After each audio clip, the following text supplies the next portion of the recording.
I told police about the fake cop until security footage showed. The kidnapper was my husband. I'd been married to the monster. All along, I don't know what part of me made that split-second decision. Motherly instinct, adrenaline, divine intervention. But when that little girl grabbed my hand in the middle of the mall and whispered, "Please pretend to be my mom," something in my chest just snapped awake. My name's Leah, 32, female. I was at Westfield Plaza last Saturday, doing what I always do when I'm avoiding my own life, wandering through stores I can't afford, pretending to be busy. My marriage to Ethan, 35, male, had been, complicated lately. Distant. He'd been working long hours on call for his job at a private security firm, disappearing for nights without explanation. I told myself it was just work stress, that he was still the man who used to leave coffee by my bedside every morning. But that morning at the mall, I realized maybe I didn't know him at all. Because that's the day I met Clara, 8 years old, barefoot, shaking, and clutching a stuffed rabbit with a missing ear. I was in line at the food court when she ran up to me out of nowhere, tears streaking her face, whispering fast, like she was afraid to breathe too loudly. "Please, please, can you be my mom? That man, he said I have to go with him, but he's lying." Her voice cracked. Her small hand slid into mine like it belonged there. At first, I froze. My brain scrambled for logic. Was this some prank? A custody fight? But when I turned, I saw him. A man in a police jacket, maybe mid-40s, walking toward us with calm, authoritative steps. He had that easy confidence that makes people move out of your way without question. "Ma'am," he called out, tone clipped and professional. "That girl's with me. She wandered off from her mother. We need to take her back." And right there, Clara squeezed my hand hard. "He's not real," she whispered. "He took my mom." I swear my blood went cold. I smiled, God knows how, but something primal inside me kicked in. "Actually, she's my daughter," I said, voice steady. I don't know where it came from. "Is there a problem, officer?" His face didn't change, but his eyes flicked over me, calculating. "Ma'am, step aside. This isn't a game." That's when I noticed it. His badge. It was off.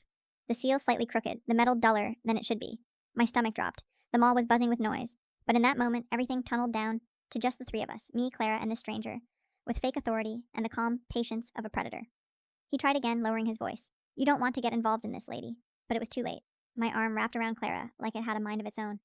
I remember thinking, if I let go now, she dies. I didn't even know her name yet, but I knew that much. So I lied again, louder this time. "Sweetheart, where's your shoe?" And then I turned and walked straight toward the nearest crowd. I could feel his eyes burning into my back, that quiet, heavy stare that said this wasn't over. I didn't look back. When I finally ducked behind a kiosk and crouched down, Clara was trembling so hard I thought she'd faint. I whispered, "You're okay, you're safe. What's your name?" "Clara," she said through hiccuped sobs. "My mom's Marie Keller. She's a police officer. He took her." That's when I realized, whatever this was, it wasn't random. I don't think I've ever felt adrenaline like that before. Not even close. My hands were shaking so badly, I could barely unlock my phone. We were hiding in one of those empty fitting rooms at a department store, fluorescent lights humming, air thick with that faint perfume smell, and I could still hear my heartbeat echoing in my ears. Clara was sitting on the little bench, her rabbit clutched against her chest, whispering her mom's name over and over like it was a spell. Marie Keller, Marie Keller. I kept repeating it in my head too, trying to make sense of it. I asked softly, "Clara, can you tell me what happened to your mom?" She hesitated, eyes darting toward the curtain, like she was afraid he could hear through walls. Then, in this tiny, matter-of-fact voice no child should ever have, she said, "He came to our house. He said he was a cop. He had the badge, the car, everything. He said my mom had to come with him to answer questions about her old job. She didn't want to go, but he said she'd be arrested if she didn't. I hid in the closet when she told me to. I heard her screaming when they left. Every word dropped like a brick into my stomach. I asked, 'Do you know him? Have you seen him before today?' She shook her head. But he found me again. I was at the mall with a lady from church. He told her I was his niece and showed the badge again, and she let him take me." I swallowed the lump in my throat. "Okay, you're safe now. I'm going to call someone to help us, okay?" She nodded, trusting me in this way that broke me a little inside, like she decided I was her last chance. I called 911, told the dispatcher I was with a kidnapped child, gave Clara's name and her mother's, and said there was a man impersonating an officer in the mall. They told me to stay put, that security and real police were already being notified. I stayed on the line, trying to sound calm, while every cell in my body screamed to run. And that's when I made the mistake of peeking out. Across the atrium, I saw him again. The same man standing by the escalators, scanning the crowd, calm, focused, like a shark circling in shallow water. My stomach twisted. But what froze me wasn't his face, it was his phone. He held it to his ear, nodded once, then turned toward the south exit. And that's when I recognized his phone case. Black with a deep scratch running diagonally through the middle, the same one Ethan had. For a second, I told myself it was coincidence. Lots of people have that case. But then he turned slightly, enough for the light to hit his face. And my world split open. It was Ethan. My husband. Not some stranger, not a random kidnapper. My husband, the man who kissed me goodbye that morning and said he was working a double. The man whose badge-shaped ID I'd never questioned. My throat went dry. The air seemed to disappear. I ducked back behind the curtain, clutching Clara closer, before she could see. "Leah," she whispered. "What's wrong?" I couldn't even form words. My mind was trying to rearrange everything I thought I knew. Ethan's late nights, the locked duffel bag in the garage, the way he always avoided certain questions about his job. I finally managed, "We need to be very quiet right now. Okay, someone's coming to help us. We just have to stay hidden until they do." She nodded, tears welling up again. I texted the dispatcher, "He's here. The fake cop, he's in the mall right now." They replied instantly, "Units on the way. Stay where you are." I tried to breathe, but my pulse was hammering. When I finally heard the first siren outside, I almost sobbed with relief. But deep down, I knew this wasn't over. Because the man they were looking for wasn't just any suspect. He was my husband. And I had no idea who he really was. The sound of sirens was the only thing keeping me anchored. They started faint, somewhere out on the main road. But when I heard the sharp echo inside the mall, I knew they were close. My grip on Clara tightened. She was trembling, her small body pressed against mine, eyes wide and unblinking. "It's okay," I whispered, voice shaking. "The real police are coming now." Minutes later, 2 uniformed officers pushed through the store entrance, scanning each aisle. I stepped out slowly, hands raised, my phone still connected to the dispatcher. "I'm the caller," I said. "This is Clara Keller. The suspect's somewhere in the building, wearing a police jacket." They moved fast after that. One officer stayed with us while the other radioed for backup. The sound of heavy boots echoed everywhere. It felt like the whole mall had turned into a pressure cooker of panic and confusion. Clara flinched at every noise. I crouched down and brushed a strand of hair from her face. "You're doing so good, sweetheart. I promise, you're safe now." That's when another officer entered, plain clothes, early 40s maybe, with sharp brown eyes and the kind of calm that comes from seeing too much. He introduced himself as Detective Luca Moretti. "Ma'am, I need to ask you a few quick questions," he said quietly, crouching beside us. "You said the suspect was wearing a police jacket?" "Yes," I managed. "He had a badge, looked real. He told me the girl was his niece, but her mom's a police officer. Marie Keller. She's missing. Clara said he took her." Moretti's expression changed instantly, like he knew that name. "Marie Keller's one of ours," he said under his breath. "She's been missing 3 days. Disappeared after clocking out of the precinct Wednesday night." My blood ran cold. He stood, turned toward his radio. "Possible link between the Keller abduction and Westfield suspect. All units converge. Full lockdown." The word lockdown snapped something in me. I kept seeing Ethan's face in my mind, how casual he'd looked, like a man running errands. I didn't tell the detective what I'd recognized yet. Couldn't. Not there. Not with Clara clinging to me like I was her lifeline. They moved us into the security office, a sterile little room filled with monitors showing every corner of the mall. Moretti spoke into his radio, while another officer brought Clara water and a blanket. On one of the screens, I saw a figure moving near the south exit. Black jacket, same build, same stride. For a second, the camera caught a clear shot of his profile, his jaw, the dark hair curling behind his ear. Ethan. No question this time. My stomach lurched. I felt like I was watching my own life detonate in real time. "Detective," I said, voice breaking. "I know him." Moretti turned. "You know the suspect?" He's my husband." The words came out like something foreign, like I didn't believe them myself. "His name's Ethan Walker. He works for a private security firm. At least that's what he told me. I saw him out there, near the escalators." I thought I was imagining it, but Moretti's expression hardened. "You're sure it's him?" "Yes," my voice cracked. "I'd bet my life on it." He studied me for a long, tense second before nodding. "Then we're going to need your help." That's when everything blurred. Officers moved through the corridors, radios buzzing. The mall went into full evacuation. And somewhere amid all that chaos, I realized Ethan was gone. They found his car 2 hours later, parked behind an abandoned storage facility 10 miles away. Inside, a duffel bag with 2 sets of handcuffs, police-grade restraints, and a burner phone filled with untraceable calls. When Detective Moretti returned to question me again, he didn't sugarcoat it. "Mrs. Walker, we believe your husband may be part of a group running a kidnapping ring. We've been chasing them for months, fake officers, targeting women they can control. If what Clara said is true, her mother may still be alive." I stared at him, numb. "You think Ethan did this for money?" Moretti hesitated. "Maybe money, maybe power. But whoever he is to you, he's not who he pretended to be." That night, they took Clara into protective custody, but before she left, she looked up at me with that same fragile, terrified bravery. "You'll find my mom, right?" I wanted to promise her I would. Instead, I just said the only thing that felt true. "I won't stop trying."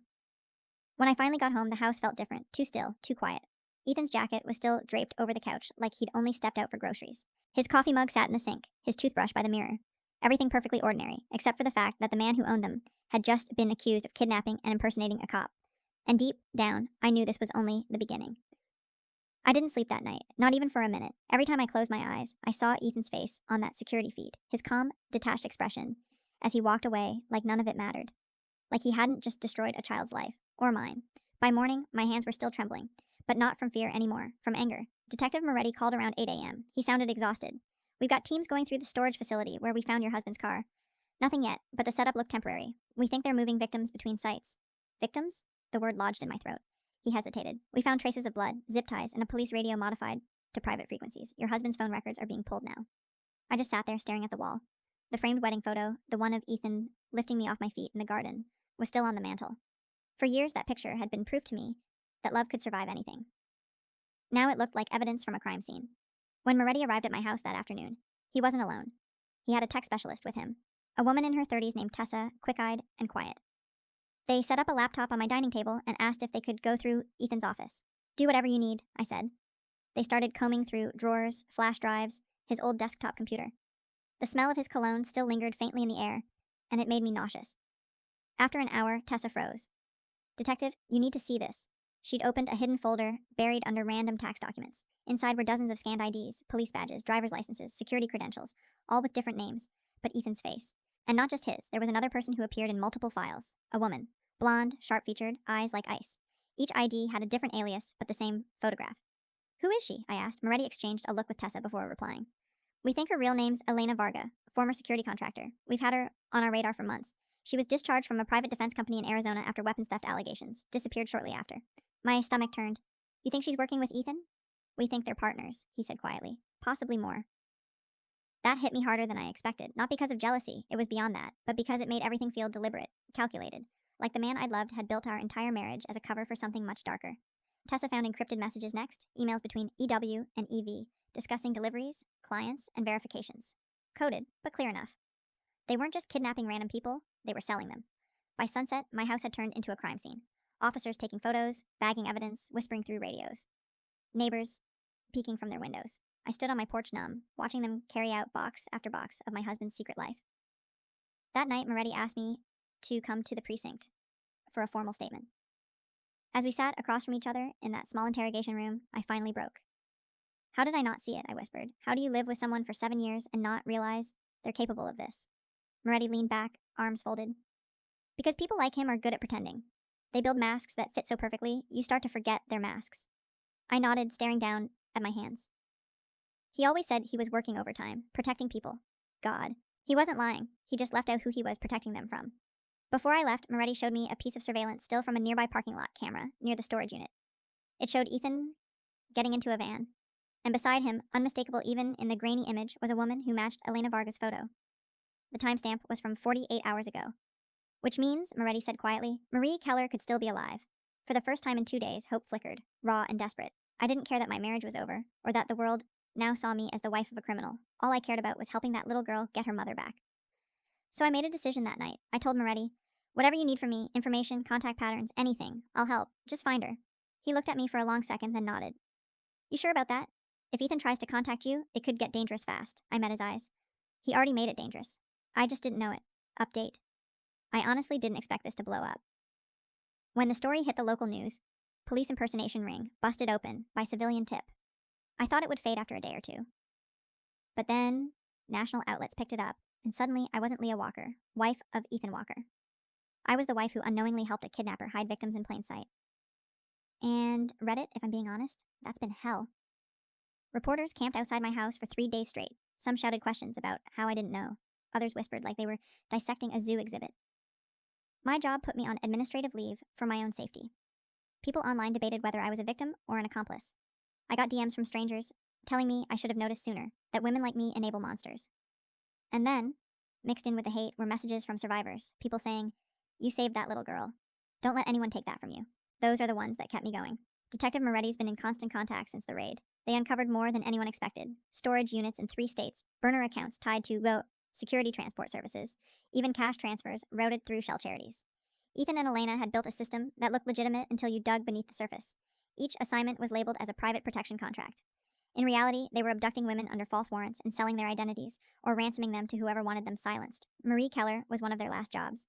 When Moretti told me they found evidence she was still alive, surveillance footage showing her being moved from one van to another, I felt something crack open inside me. Relief, fury, grief, everything at once. Ethan still hadn't contacted me, but that changed last night. It was 1:42 a.m. when my phone lit up with a blocked number. I should have let it go to voicemail, but curiosity, or maybe old habit, won. I answered, silence at first, then his voice, calm, familiar, so casual it made my skin crawl. Leah, he said, you shouldn't have gone to the police. I couldn't breathe. I think I whispered, well, where is she? He ignored that. You don't understand what you've done. I was keeping things controlled. Now they're going to come after everyone, including you. Who's they? I asked, my voice trembling. He chuckled softly. You still think this is about one man and one woman? You have no idea how deep it goes. Then he hung up. By the time Moretti's tech team traced the call, it was gone, routed through a stolen number, untraceable. But that call changed everything. Moretti showed up the next morning with a proposal. They wanted to use me as bait. The logic made sense. Ethan would reach out again. He'd already proven he couldn't stay away. And if we could get him to meet somewhere he thought was safe, they could track him, follow him to Elena, maybe even to Marie Keller. It terrified me. But Clara's face the night she begged me to be her mom kept flashing in my mind, so I said yes. We spent the next week preparing. Moretti's team outfitted me with a wire and a panic button, disguised as a bracelet. They built a fake email thread that looked like I was wavering, missing Ethan, questioning what was real. It wasn't far from the truth. I did miss the version of him I thought I knew. The man who read to me in bed. The man who once said I made him feel human. But now I knew better. That man never existed. The plan was simple. Lure Ethan to an arranged meeting at a public cafe near the pier. I'd bring up the money he mentioned in the call, pretend I'd found something in his accounts that could incriminate them both. Something valuable enough to make him come in person. Moretti's words still echo in my head. If he shows up, don't run. Don't argue. Just keep him talking. I kept my composure when the day came. Barely. My heart was hammering like it was trying to break out of my chest. Every sound, every movement felt like it could be him. And then I saw him. He walked in wearing that same black jacket from the mall, clean-shaven, calm, almost smiling. Like we were meeting for coffee after work. The man I married, the man who kidnapped a police officer and tried to take her child. He sat down across from me and said, "You look beautiful, Leah. I almost missed you." I wanted to scream. Instead, I whispered, "You already did." He smiled faintly, tilting his head. "Still dramatic, that's what I loved about you." But then I saw something flicker in his eyes. Recognition. Suspicion. He knew something was off. I felt my pulse in my throat as I slid my hand toward the bracelet. That was the signal. And in the next instant, chaos erupted. The next few seconds moved like a nightmare in slow motion. The bracelet clicked against my wrist as I pressed the panic trigger. Ethan's smile faltered just slightly, too slightly. He leaned forward, eyes narrowing, scanning the corners of the cafe. He was trained for this. He'd done this before. And then all hell broke loose. Moretti's team swarmed in. From every direction. Undercover agents, disguised as customers, flipped their tables, yelling for everyone to get down. Ethan's hand shot toward his jacket, but Moretti was faster. Two officers tackled him to the floor, knocking over chairs and coffee cups. The sound of shattering glass echoed like gunfire. Someone screamed. "Hands where I can see them!" Moretti barked, pressing his knee into Ethan's back. For one brief 6-second, Ethan turned his head toward me. His cheek scraped against the tile, but his eyes were sharp, furious, unblinking. "You think this is over, Leah?" he hissed. "You think you've won?" I didn't answer. I couldn't. They cuffed him, read him his rights, and dragged him out while the entire cafe watched in stunned silence. My heart wouldn't stop pounding. I remember Moretti's hand on my shoulder, steady and grounding. "You did good," he said quietly. But it didn't feel good. It felt like I just detonated my entire life. Later that night, in an interrogation room that smelled faintly of bleach and old coffee, I watched through the glass as they questioned Ethan. He didn't flinch, didn't blink. Barely spoke except to demand a lawyer. But when they brought up Elena Varga, he smirked. "Good luck finding her," he said. "She doesn't like loose ends." That line chilled me more than anything else, because he wasn't bluffing. Within 24 hours, Moretti's team raided a second property tied to Ethan's company, a self-storage compound in the industrial district. Inside, they found 3 rooms retrofitted with reinforced locks and soundproof insulation. And in the farthest room, wrapped in a blanket, dehydrated but alive, they found Marie Keller. When Moretti called to tell me, I couldn't stop shaking. I cried harder than I had the night this all began. Relief, guilt, disbelief. It all came flooding out in one ugly, breathless mess. Marie was rushed to the hospital, and Clara was brought in to see her. They let me stay outside the room while they reunited. I could hear everything. Clara's cry, that broken little mommy, and Marie's voice whispering, "I'm right here, baby." That sound will stay with me forever. But Ethan wasn't the end of it. 2 days later, Elena Varga was cornered during a sting in Nevada. She didn't go quietly. She tried to ram her car through a police barricade and crashed into a ditch. She survived, but barely. When they pulled her out, she had 2 fake badges, a pistol, and a hard drive full of encrypted records, transactions, names, offshore accounts. Proof that the security firm was just a front for a trafficking ring, operating across multiple states. Ethan's arrest cracked the whole operation wide open. That should have been the ending, but it wasn't. Because suddenly I was part of the story. The media painted me as the wife who didn't know. Some called me brave, others called me complicit. I got death threats and sympathy cards in the same mailbag. My neighbors avoided eye contact. Strangers took photos of my house. My entire marriage, my whole adult life, was reduced to a headline and a scandal. That's when Moretti stepped in again. He told me bluntly, "You're not safe here. Ethan's associates won't like what your cooperation exposed." He arranged for me to stay at a safe house until the trials started. Before I left, I packed a small box, the wedding photo, the stuffed rabbit Clara had left in my car, and the coffee mug Ethan used every morning. I don't know why I took it. Maybe to remind myself that monsters don't always look like monsters. Sometimes they look like people who kiss your forehead and ask how your day was. At the safe house, the silence was deafening. But I wasn't alone for long. Marie and Clara started visiting after a few weeks. Therapy sessions overlapped, so we'd see each other in the waiting room. The first time, Clara ran up to me and hugged me so tight I could barely breathe. "You kept your promise," she said. "I lost it right there." Marie's healing slowly. She's tougher than anyone gives her credit for, still dealing with nightmares, but already talking about returning to work one day. She told me she owes me her life. I told her I just did what anyone with a conscience would have done, but she shook her head. No, she said, you did what most people wouldn't. It's strange, the kind of family you can build from wreckage. Ethan's trial is next month. He's facing multiple life sentences. Elena's turning on him in exchange for a lighter plea, but from what Moretti says, she won't get much mercy either. And I'll have to testify. I've already decided I will. I want him to see me when I say it, to see what's left of the woman he thought he could break. Because he did destroy my old life. But he also created something he never expected, a version of me that's no longer afraid of him. The trial started on a gray Monday in late spring, the kind of day where even the sky looks tired. It had been 6 months since the cafe sting, and the world had moved on, or at least pretended to. News outlets had already cycled through their outrage, the hashtags were gone. But for me, everything was still stuck in that moment. Ethan's face on the floor, the sound of his voice saying, "You think you've won?" Walking into the courthouse that morning, I felt the eyes, the whispers, the security cameras lining the hallway like a firing squad. Moretti was waiting inside, steady as always, his tie crooked, coffee in hand. "You ready for this?" he asked. I wasn't, but I nodded anyway. When they brought Ethan in, shackled and in an orange jumpsuit, I swear my knees almost gave out.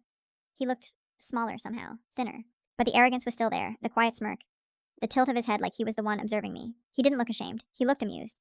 The prosecutor played the recordings from the sting operation, the surveillance footage, the encrypted emails between him and Elena Varga. Each clip was another nail in the coffin, but Ethan barely blinked. When I took the stand, I told the truth. The version of it I could survive saying out loud. That I'd loved him once. That I hadn't known what he really did. That the moment I found out, I turned him in. When the defense tried to paint me as complicit, suggesting I must have benefited from his crimes, I didn't flinch. I looked right at the jury and said, the only thing I benefited from was surviving him. Ethan's smirk faltered for the first time. Marie testified next. The courtroom went silent when she walked in, frail but defiant, her badge pinned to her jacket. She looked him dead in the eyes as she described the night he kidnapped her, how he'd impersonated a fellow officer, how Elena had driven while Ethan cuffed her in the back of a fake patrol car. Clara wasn't allowed in court, but she wrote her mom a note that Marie read aloud at the end of her testimony. My mom is my hero, but Leah is my angel. I broke. Everyone did. When the verdict came, guilty on every count, the courtroom exhaled as one. Ethan didn't react. He just stared at me. Not with hate, exactly.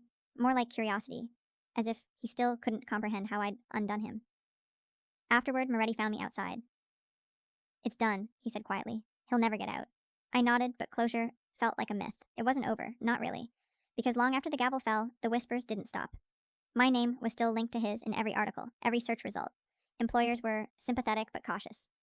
My mail was full of both hate and pity. I had to move again. New apartment, new town, new phone number.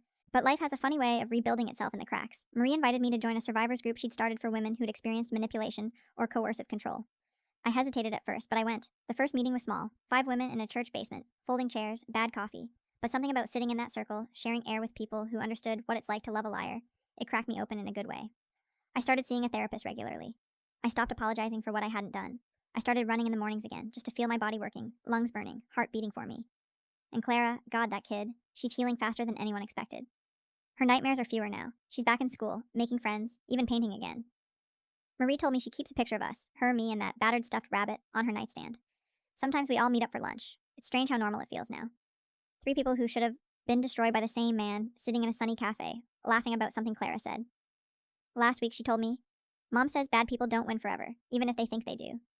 And for the first time in months, I realized she was right. Ethan might have stolen years of my life, but he didn't get to keep them. I'm still here, still standing. Moretti still checks in sometimes. Though not just about the case, he'll send a text like, "You surviving out there?" And I'll reply, "Barely, but better." He's become something like a quiet constant. A reminder that not all men hide monsters under their skin. The world feels smaller now, but safer, quieter. I don't know what moving on really means after something like this. Maybe it's just waking up one morning and realizing you don't flinch at the sound of footsteps behind you anymore. Maybe it's sitting across from a friend in the sunlight and realizing you're not afraid to laugh. Whatever it is, I'm learning it, slowly. And I'm finally starting to believe it. That maybe survival isn't just something you do, it's something you become. It's been 2 years since the trial. Sometimes that number doesn't even register. 2 years since I last heard Ethan's voice. 2 years since I watched him disappear into the back of a transport van with chains around his wrists. 2 years since everything I thought I knew about love and trust collapsed. But here's the part nobody tells you about survival. It's not a finish line. It's a long, uneven road where you learn to stop looking over your shoulder. Marie, Clara, and I still see each other every month. It's a ritual now. Brunch at this tiny cafe downtown. The kind of place with mismatched mugs and chalkboard menus. Clara's taller now, her hair longer, and she laughs easily again. Sometimes she brings her drawings to show me. She's obsessed with sketching cityscapes, little worlds where everyone looks safe. Marie's back at work, part-time for now. She doesn't wear her uniform often, but she still carries herself like a cop. Steady, no nonsense, brave. There are moments when her eyes go distant, but then Clara tugs her sleeve and the light returns. She told me recently she's thinking about moving to a smaller town, someplace near the coast, a fresh start. I told her I might join her. As for me, I changed my last name back to Leah Hart, the name I was born with. I sold the house. Every inch of it was a mausoleum of what he'd hidden. I started working remotely for a nonprofit that supports trafficking survivors. It's not glamorous, but it feels right. When I talk to women whose voices shake like mine used to, I can tell them, honestly, that the shaking stops. Ethan's still in prison, life without parole. I don't check the news anymore, but Moretti updates me occasionally. Apparently, he's been trying to trade information about other operations in exchange for leniency. None of it's worked. Elena Varga testified against him, then disappeared into witness protection. I don't care where she is. Let the ghosts haunt each other. I testified at his sentencing, but I never went to visit him afterward. Still, he sent me a letter last winter. No return address, but clearly his handwriting. Inside was just one line. You turn me in, but you'll never stop being mine. I burned it, watched the flame curl the edges, until it was nothing but gray ash. That was my closure. Not a confrontation, not revenge, just release.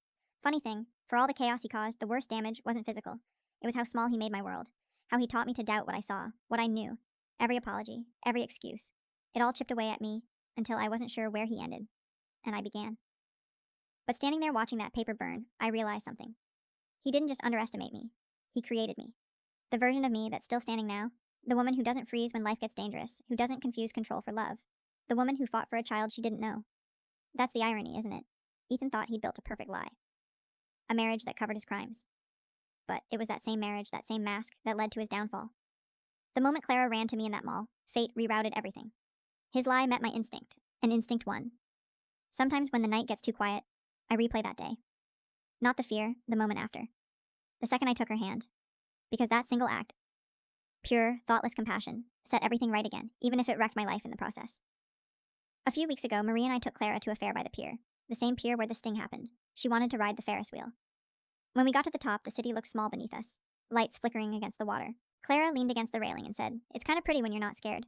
She didn't know it, but that line undid me, because that's exactly what healing feels like. The world hasn't changed. It's still the same, still full of brokenness and danger, but I'm not scared anymore. And maybe that's the sweetest revenge of all. Ethan rots behind bars, forgotten by everyone who ever mattered, while I get to live, laugh, build something honest. The story ended where it began, in a crowded place full of strangers. But this time, I wasn't wandering aimlessly. I was there with family. Marie looked over at me as Clara giggled, wind tangling her hair, and said, "You know, for two women who met through hell, we've done pretty damn good." I smiled. "Yeah," I said. "We survived it." And then, for the first time in a long time, I let myself breathe. Because survival isn't the end of the story. It's the beginning of a new one.